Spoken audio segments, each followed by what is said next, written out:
नमस्कार, आपका बहुत बहुत स्वागत है। मैं हूं आपके साथ वर्षा शर्मा और रुक करेंगे उत्तर प्रदेश की खबरों की ओर। और आपको सीधा ले चलते हैं गोरखपुर, जहां पे बता दें कि पुस्तक महोत्सव का शुभारंभ हुआ है। सीएम योगी आदित्यनाथ ने इसका उद्घाटन किया है। दीनदयाल विश्वविद्यालय में बता दें कि ज्ञान की प्रदर्शनी सजाई गई है।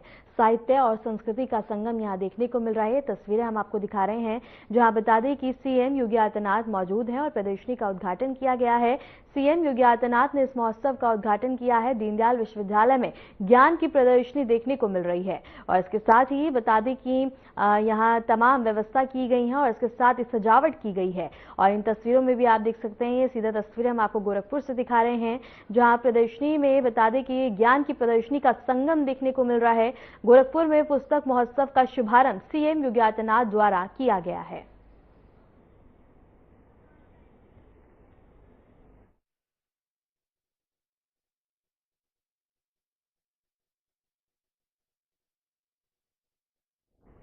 और इसके साथ ही तस्वीरों में आप देख सकते हैं, सीएम योगी आदित्यनाथ छात्रों से बातचीत करते हुए भी नजर आ रहे हैं। और इसके साथ ही यहां बता दें कि छात्रों की उपस्थिति देखने को मिल रही है। यहां बच्चों से बातचीत करते हुए नजर आ रहे हैं सीएम योगी आदित्यनाथ। और इसके साथ ही यहां सभी ने बढ़ चढ़कर हिस्सा लिया है। तमाम व्यवस्था की गई हैं और इसके साथ ही साहित्य और संस्कृति का संगम देखने को मिल रहा है। और ये तस्वीरें हम आपको गोरखपुर से दिखा रहे हैं, जहां आप देख सकते हैं कि सीएम योगी आदित्यनाथ बच्चों से बातचीत करते हुए नजर आ रहे हैं और उनसे तमाम जानकारी भी ले रहे हैं। और बच्चों में काफी ज्यादा उत्साह देखने को मिल रहा है। और इसके साथ ही यहां देख सकते हैं कि किस तरह से प्रदर्शनी में सभी ने बढ़ चढ़कर हिस्सा लिया है, जहां संगम देखने को मिल रहा है। गोरखपुर पुस्तक महोत्सव का शुभारंभ उत्तर प्रदेश के मुख्यमंत्री योगी आदित्यनाथ ने किया है, जहां बता दें कि ज्ञान का प्रदर्शन और ज्ञान का संगम देखने को किसने बनाया है?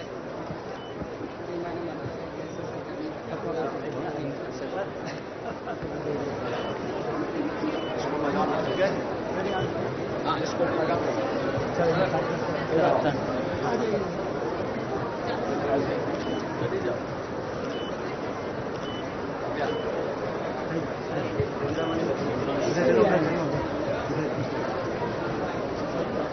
राजेंद्र यहीं से करेंगे।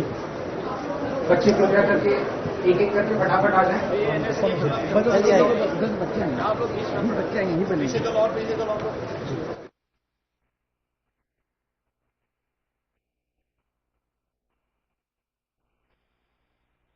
और इसके साथ ही आप देख सकते हैं कि सीएम योगी आदित्यनाथ छात्रों से मिलते हुए उनसे बातचीत करते हुए नजर आ रहे हैं।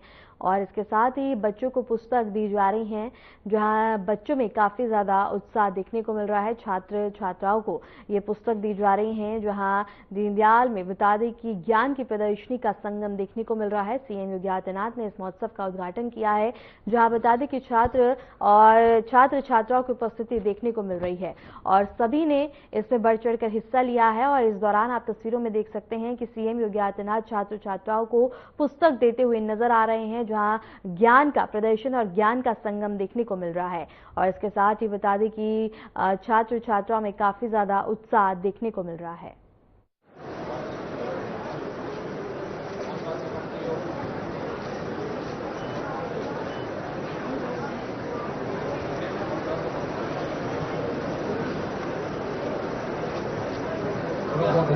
सभी लोगों को देना।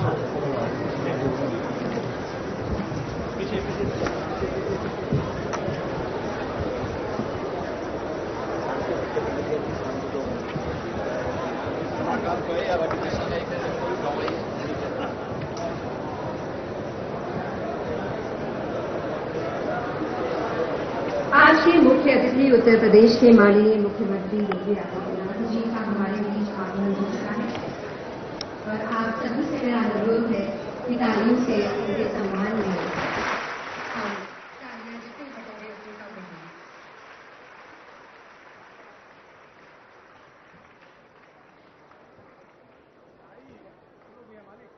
भैया लो, हम कहाँ कह रहे हैं? हाँ, लोग पीछे हो जा रहे हैं। बस बस हम कर रहे हैं, रुक जाओ, व्यवस्था कर रहे हैं।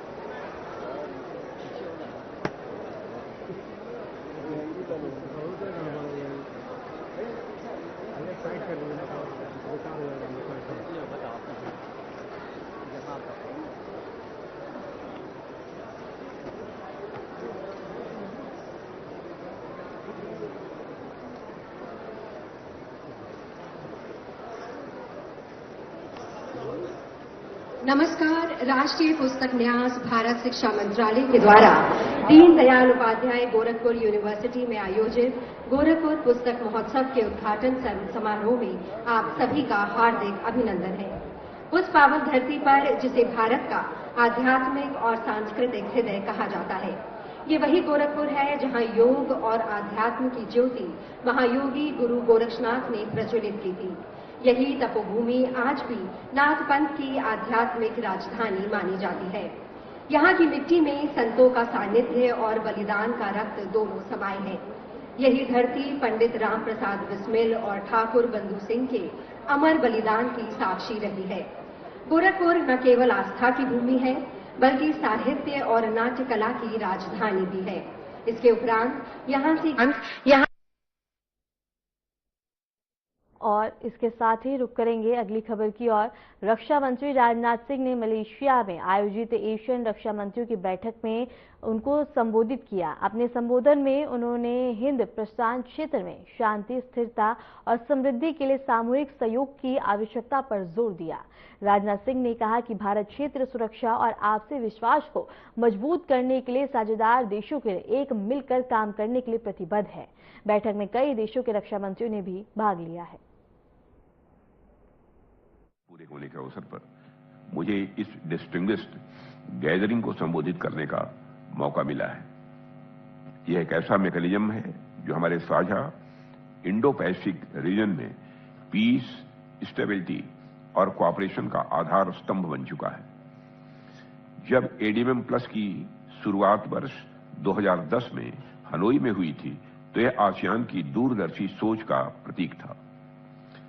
एक ऐसा दृष्टिकोण जो अपने डायलॉग पार्टनर्स को ट्रेडिशनल और नॉन ट्रेडिशनल सिक्योरिटी चैलेंजेस के समाधान में शामिल करना चाहता था।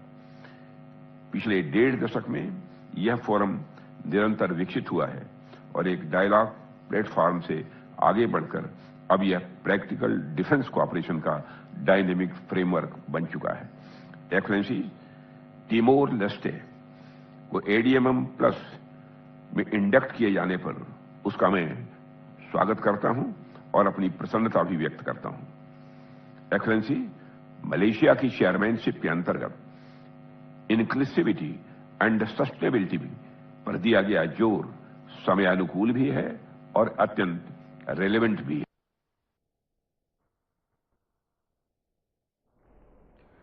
रुक करेंगे अगली खबर की ओर और इसके साथ ही बता दें, उत्तर प्रदेश के मुख्यमंत्री योगी आदित्यनाथ गोरखपुर स्थित गोरखनाथ मंदिर में जनता दर्शन कार्यक्रम के दौरान लोगों से सीधे मिले और उनकी समस्याएं सुनी।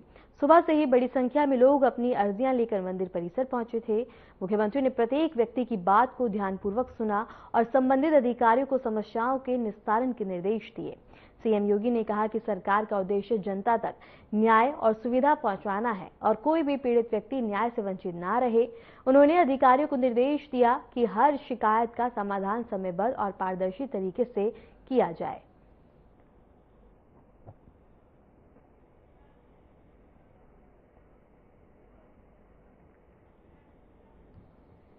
और इसके साथ ही गोरखपुर से ही हम खबर आपको बता रहे हैं, जहां सीएम योगी आदित्यनाथ ने जनता दर्शन के दौरान लोगों की समस्याएं को सुना और इस दौरान बता दें कि फरियादी अपनी समस्याएं लेकर सीएम के समक्ष पहुंचे, जहां सीएम योगी आदित्यनाथ ने मौके पर ही संबंधित अधिकारियों को तमाम जरूरी दिशा निर्देश दिए। जहां उन्होंने कहा कि सरकार की प्राथमिकता पहले जनता की समस्याओं को दूर करना और उनकी समस्याओं का जल्द से जल्द समाधान निकालना है। और इस दौरान उन्होंने अधिकारियों को निर्देश दिए कि जल्द से जल्द समस्याओं का समाधान निकाला जाए।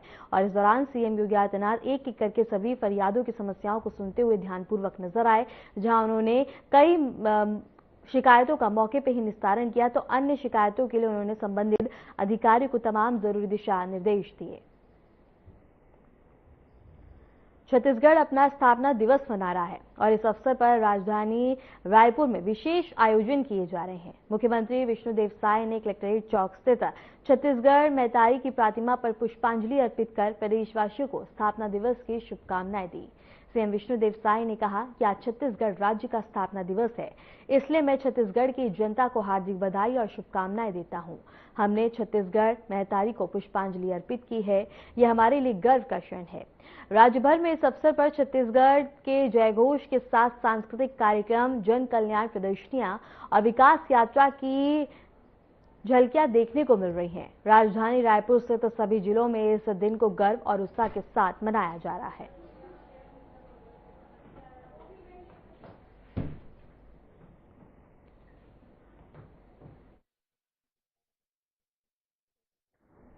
और रायपुर से खबर हम आपको बता रहे हैं, जहां छत्तीसगढ़ आज अपना स्थापना दिवस मना रहा है और सभी में हर्षोल्लास देखने को मिल रहा है। इस दौरान बता दें कि सीएम विष्णुदेव साय ने वैतारी पुष्पांजलि अर्पित कर श्रद्धांजलि अर्पित की है और इसके साथ ही बता दें कि यहां पुष्प अर्पित किए गए हैं और यहां सभी में हर्षोल्लास देखने को मिला है। राज्य भर में बता दें कि उत्सव मनाया जा रहा है, सांस्कृतिक कार्यक्रमों का आयोजन किया जा रहा है और छत्तीसगढ़ में स्थापना दिवस की धूम देखने को मिल रही है। उत्तराखंड के मुख्यमंत्री पुष्कर सिंह धामी हरिद्वार में आयोजित देवभूमि रजत उत्सव कार्यक्रम में शामिल हुए। यह समारोह उत्तराखंड राज्य के गठन के 25 वर्ष पूरे होने के उपलक्ष्य में मनाया जा रहा है। कार्यक्रम को संबोधित करते हुए मुख्यमंत्री धामी ने कहा कि ठीक 25 वर्ष पहले जब हमारा यह राज्य अस्तित्व में आया, तब यहाँ नवजात राज्य अनेक भौगोलिक कठिनाइयों से, सीमित संस्थानों और चुनौतियों से घिरा हुआ था, लेकिन हमारी देवभूमि की जनता का यह अटूट विश्वास था कि हम इस राज्य को आगे बढ़ाकर ही रहेंगे। सीएम धामी ने आगे कहा कि आज जब हम इन 25 वर्षों की इस यात्रा को पीछे मुड़कर देखते हैं तो गर्व के साथ कह सकते हैं कि हमने न केवल उन कठिनाइयों को पार किया है, बल्कि अब उत्तराखंड विकास के नए मानक स्थापित कर रहा है।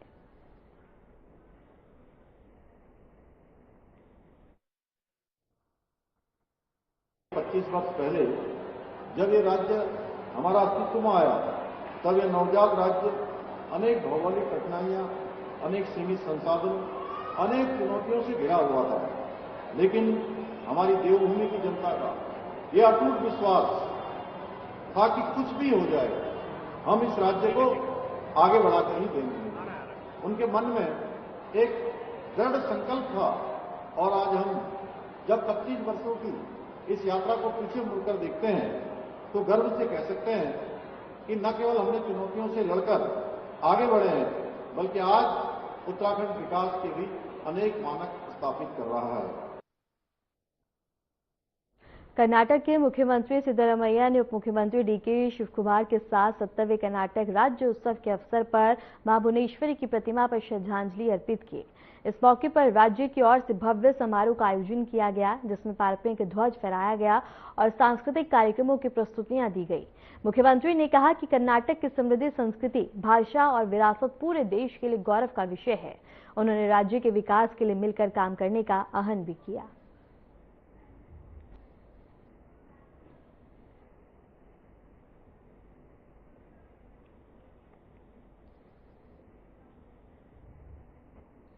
केंद्रीय मंत्री मनसुख मंडाविया ने कर्मचारी भविष्य निधि संगठन के 73वें स्थापना दिवस समारोह में शिरकत की। इस दौरान उन्होंने कर्मचारियों के हित में संगठन की भूमिका की सराहना की और डिजिटल सेवाओं के विस्तार पर जोर दिया गया।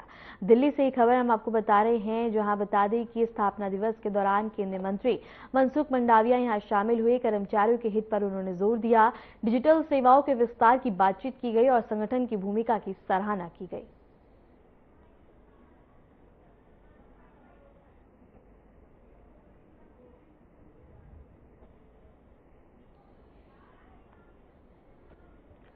दिल्ली गुरुग्राम बॉर्डर पर पुलिस ने द्वारका एक्सप्रेसवे पर व्यावसायिक वाहनों की सख्त जांच शुरू कर दी है। दिल्ली में 1 नवंबर से BS4 मालवाहक वाहनों के प्रवेश पर प्रतिबंध लागू है। अब केवल BS6 या CNG वाहनों का ही प्रवेश की अनुमति दी गई है। शहर की सीमाओं पर पुलिस टीमों ने अब चेकिंग अभियान चला दिया है, जहां चेकिंग करके बता दें कि नियमों का पालन न करने पर कड़ी कार्रवाई की जाएगी। केवल BS6 और CNG को अनुमति दी गई है और पुलिस का चेकिंग अभियान जारी है। द्वारका एक्सप्रेसवे पर बड़ी कार्रवाई देखने को मिल रही है और लगातार इस अभियान के जरिए से कार्रवाई देखने को मिलेंगी।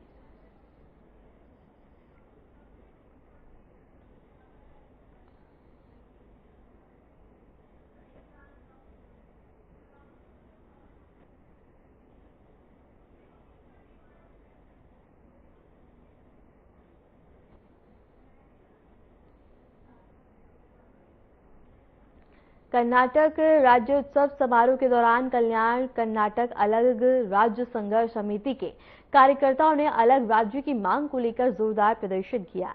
कार्यकर्ताओं ने समारोह स्थल पर पहुंचकर झंडा फहराने का प्रयास किया, जिससे मौके पर अफरा तफरी मच गई। पुलिस ने तुरंत हस्तक्षेप कर झंडा फहराने से रोका और प्रदर्शनकारियों को वहां से हटाया। समिति के कार्यकर्ता लंबे समय से कल्याण कर्नाटक को अलग राज्य का दर्जा देने की मांग कर रहे हैं।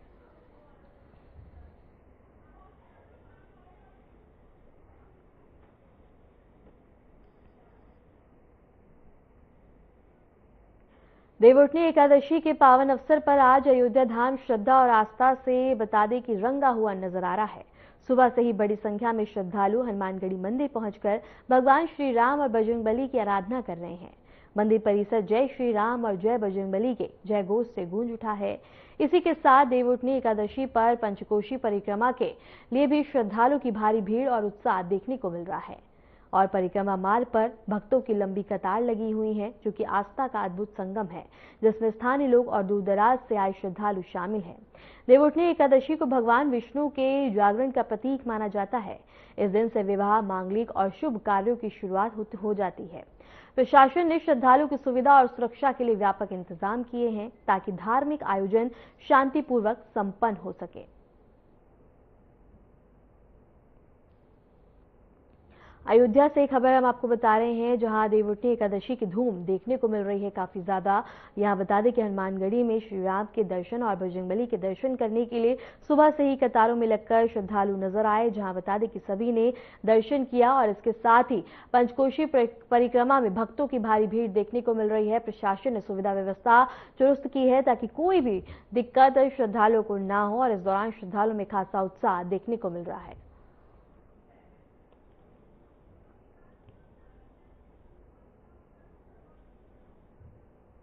अब आपको सीधा ले चलते हैं गोरखपुर, जहां बता दें कि पुस्तक महोत्सव का आगाज हुआ है। सीएम योगी आदित्यनाथ ने शुभारंभ किया है। इस दौरान सीएम योगी आदित्यनाथ क्या कुछ कह रहे हैं, आइए आपको सुनवाते हैं। इस विशेष अवसर पर हम सबसे पहले मंच पर उपस्थित आदरणीय अतिथि का स्वागत करते हैं। हमारे बीच उत्तर प्रदेश के यशस्वी मुख्यमंत्री माननीय योगी आदित्यनाथ जी उपस्थित हैं, जो स्वयं एक पुस्तक प्रेमी हैं और जिनका मार्गदर्शन इस कार्यक्रम को गौरव प्रदान कर रहा है। मैं राष्ट्रीय पुस्तक न्यास के अध्यक्ष प्रोफेसर मिलिंद मराठे जी और उनके साथ एनडीटी की एडवाइजरी काउंसिल के वरिष्ठ सदस्य, लेखक तथा सिद्धि विनायक ट्रस्ट के कोषाध्यक्ष आचार्य पवन त्रिपाठी जी से आग्रह करूंगी कि वे माननीय मुख्यमंत्री जी का अभिनंदन करें।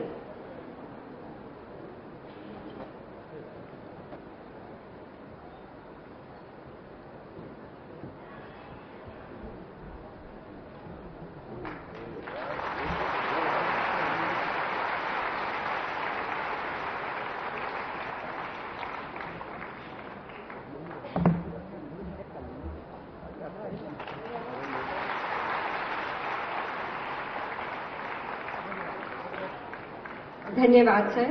कार्यक्रम को आगे बढ़ाते हुए मैं स्वागत भाषण के लिए राष्ट्रीय पुस्तक न्यास के अध्यक्ष प्रोफेसर मिलिंद मराठे सुधाकर जी से अनुरोध करती हूं।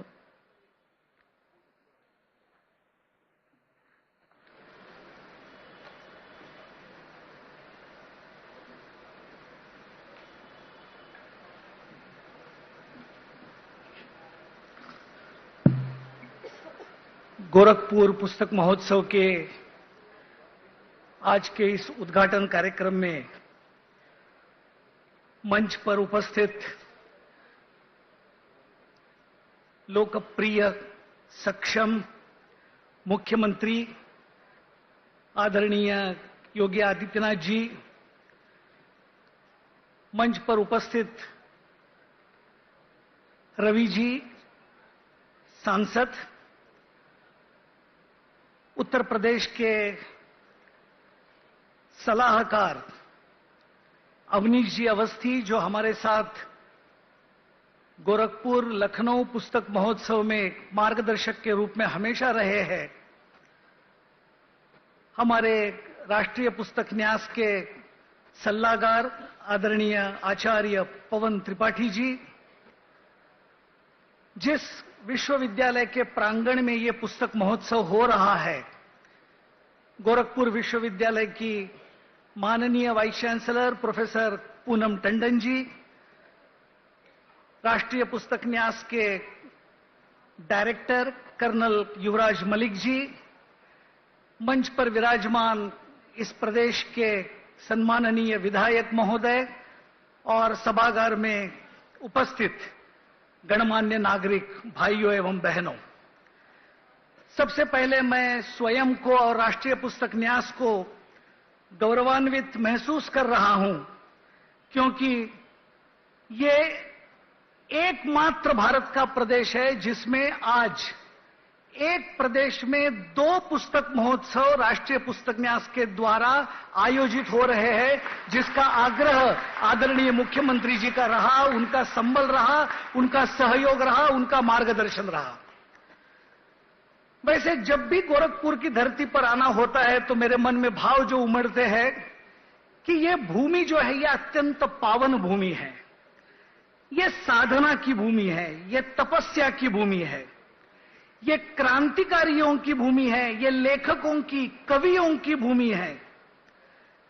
इसीलिए यहां पर पुस्तक महोत्सव होना ये एक बहुत ही असाधारण इस प्रकार का प्रसंग है, जो आने वाले 9 दिन में हमने आपके लिए ये प्रयास किया है। जब भी गोरखपुर का नाम आता है तो ध्यान में आता है कि इस प्रदेश में शिक्षा, सामाजिक समता और भारतीय संस्कृति को प्रतिष्ठापित करने के लिए आदरणीय महंत अवैद्यनाथ जी का भी एक स्मरण आता है, जिनके गोरक्ष पीठ ने इस भूमि को एक तपोभूमि के रूप में परिवर्तित कर दिया। इस भूमि का जब नाम मैं लेता हूं गोरखपुर का, तो मेरे जैसे सुदूर महाराष्ट्र से आए हुए व्यक्ति के मन में और एक नाम ध्यान में आता है, वो गीता प्रेस गोरखपुर, जिनकी किताबें हमने महाराष्ट्र में, मुंबई में भी पढ़कर हम बड़े हुए। लेखक कवि यहां बहुत मात्रा में हैं। क्रांतिकारी और कवि पंडित राम प्रसाद बिस्मिल उनका कलाम का नाम था। उनकी सरफरोशी की तमन्ना अब हमारे दिल में है, देखना है जोर कितना बाजुए कातिल में है। इस प्रकार की कविता जिन्होंने पूरे भारत के क्रांतिकारियों के मन में एक प्रेरणा उत्पन्न कर दी, वो राम प्रसाद बिस्मिल जी। इन्होंने भारत माता के लिए वो जो फांसी पर झूल गए, वो इसी गोरखपुर में झूल गए। ये इसीलिए ये तप की भूमि है। और ये तस्वीरें हम आपको गोरखपुर से दिखा रहे थे, जहां सीएम योगी आदित्यनाथ ने बता दें कि पुस्तक महोत्सव के दौरान इसका उद्घाटन किया है और यहां सभी ने बढ़ चढ़कर हिस्सा लिया। और यहां बता दें कि छात्र छात्राओं की मौजूदगी काफी ज्यादा अहम देखने को मिली, जहां सीएम योगी आदित्यनाथ ने छात्र छात्राओं को पुस्तकें भी दी हैं। और इसके साथ ही इन तस्वीरों में आपने देखा कि किस तरह से यहाँ छात्र छात्राओं ने अपनी भागीदारी पेश की है और यहाँ सीएम योगी आदित्यनाथ ने छात्र छात्राओं को पुस्तक भी दी।